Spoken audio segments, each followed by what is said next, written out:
السلام عليكم ورحمة الله وبركاته. ازيكم حبايبي؟ يا رب تكونوا بخير. هنخش في الموضوع على طول. عندنا كوباية سكر، معاها ربع كوباية مية يتكرملوا على النار، وهنزل بيهم. هنزل بعد كده عليهم بعد ما يتكرملوا بمعلقتين عسل. ايوه، عسل اسود. وبعد كده هبتدي ان انا انزل بنص كوباية زبدة او سمنة اللي موجود عندك.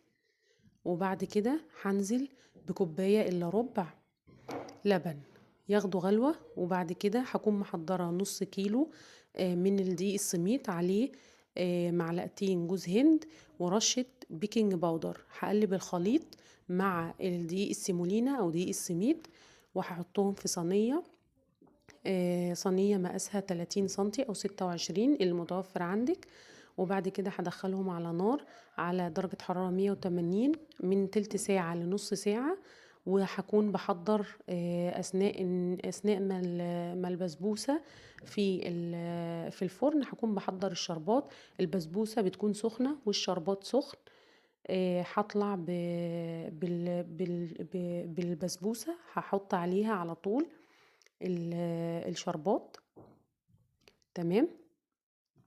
الشربات عندي هيكون خفيف مش تقيل، كوبايه سكر وكوبايه ميه يغلوا غلوه واحده، يكون خفيف زي ما قلت لكم. وبعدين هطلع البسبوسة. هنا البسبوسة كانت بدأت استوت معايا، وحطيت عليها الشربات وقطعتها. لو عجبكم الفيديو ما تنسونيش بشير ولايك وسبسكرايب لقناتي. قناتي اسمها تايهة في المطبخ. وما تنسوش الدعاء لاخواتنا وحبايبنا في فلسطين وفي جميع أرجاء الأرض، ربنا ينصرهم اللهم آمين.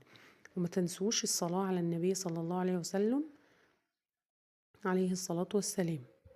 بحبكم في الله، أحلى اخوات في الدنيا. مع السلامة.